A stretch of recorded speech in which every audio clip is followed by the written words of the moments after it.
right, Miss Lala Perry, could you please state your name and your current rank? Lala Perry, and I'm currently a nurse practitioner, I believe it is. No, ma'am. You're a physician assistant. I'm sorry, a physician assistant. Yes, ma'am. Okay, so let's do rules. MD rules. Let's pop this off a little different. What would you say your favorite MD rule is? And could you tell me the number? And then could you recite the rule, please? Okay, and what was that again? So state your favorite MD rule, and you're gonna tell me which number it is, and you're gonna recite the rule for me. Alright. My favorite, there's a couple, but my favorite MD rule is that the MD1 is refusal to provide medical assistance. Do you want me to read the whole thing or just that? Yeah. Which one was that? MD which? It's the 10.1 MD1, refusal to provide medical assistance. Yes, ma'am. So could you tell me, could you recite the rule for me and tell me what it means to you? Okay. Refusing to provide medical assistance, including performing CPR or giving meds without a justified RP reason, as long as there is no threat to the medic's life, including situations when armed players are present at the scene. Punishment is 1 reprimand from the faction leadership.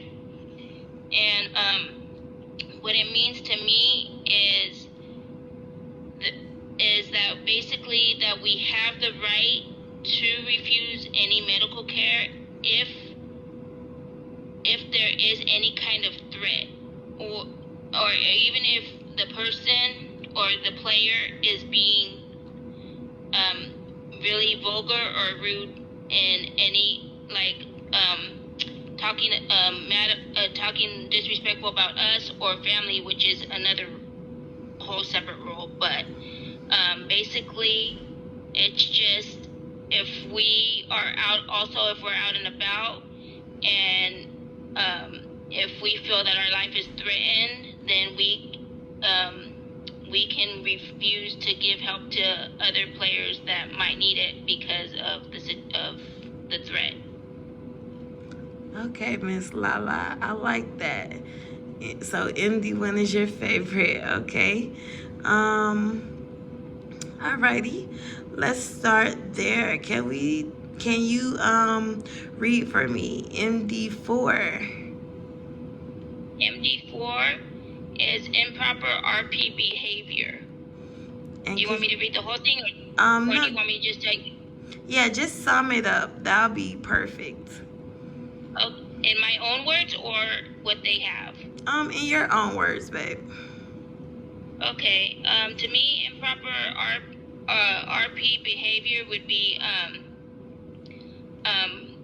for one, if we don't give medical assistance or communicating with faction colleagues. But basically, in my own is like just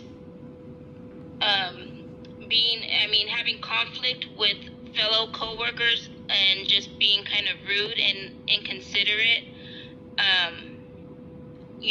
while we're trying to help, the community, basically. And basically, it's just summing up that we need to be professional, in my own words. Yes, ma'am. I like that. Remain professional at all times. I do like that. And yes, you did say something else I like. Community. We do go out to help the community. So yes, we respect all players. Yes, we respect all players. No matter gang, no matter creed, no matter civilian, no matter faction. We try to respect everybody, okay? Treat people how they want to be treated. All right. Mr. Cooper, would you like to get in on the rule action? Sure. Could you provide her a rule to possibly read or go over or tell you what it means to her? Give me 1 second. I gotta find a good one. I always try to incorporate my shadows into the interview, at least with one question or so. Okay. Yeah, that's my try to get them talking, get them out their bubble, because sometimes they this is their first time shadowing somebody, so it's not always just sitting there being a sponge soaking it up. I want to make sure you're able to talk, and public speaking is a real fear. Like, people do need help getting over that sometimes. Okay. Alrighty, I got one. MD7. MD7. Okay. What you want me to sum it up, or you want me in my own? Okay. How do you want me? You can read it straight out, and then you can sum it up and tell me what it means to you. Okay.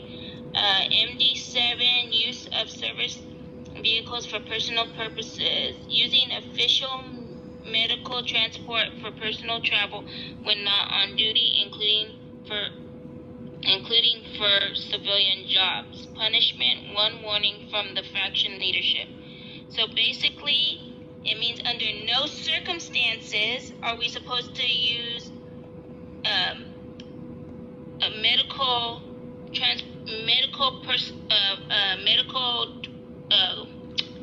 cars for our personal stuff when we're not on duty, basically. I like that. Yes, ma'am. Yes, ma'am. Yeah.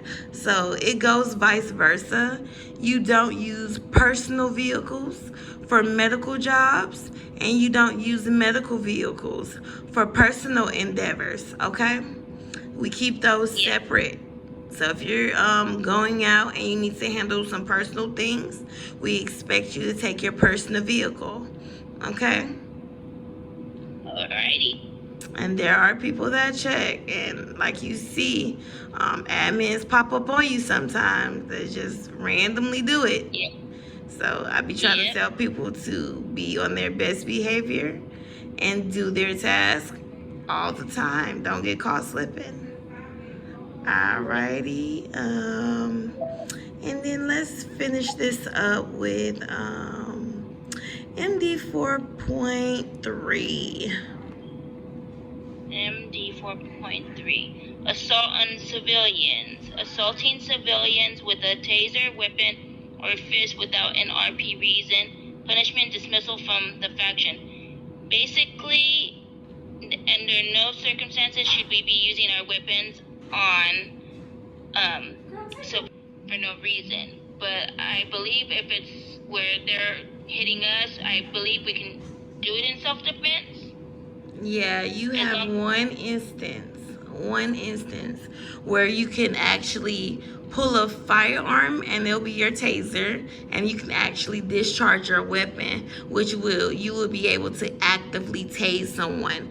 Now, we only tase them once, so that they're down, and while they're down, we have at least 20 seconds or so to run away, okay? That's the only instance where we pull a weapon and actually discharge, and that's to get away from our attackers. That's totally why we do that. So I really feel like you have a good cover on the books. I guess I'm gonna save the RPs for higher levels, because it's for higher levels of scrubs. You're not ready for that yet, but just keep in mind, we do go through the full rule book. We encourage that you learn the RPs as well as the MDs, okay? Yes, ma'am. This is going to be a constant thing. We're always trying to push rules and make sure everybody know them by heart so that they can, get those together. And, when somebody's making an infraction against you or being offensive against you in your face because you know your rules by heart. Yeah. Yes, ma'am. Don't forget to always have your body cam on just in case any foo-foo happen. So to cover yourself, always have it on. Yep, and if I'm free to speak, this is not my first rodeo, so yep. Yes, ma'am. You're always free to speak. This is not a dictatorship. This is more like teamwork. But okay, I think it's time to go ahead and do your next drug test. I think you did very beautifully. I will be passing your interview video on to the next colleague, as I always do. And I would just like to say congratulations right now. All right, Miss Perry, thank you so much for your time. We're going over these rules, but let's move on to the next part, okay?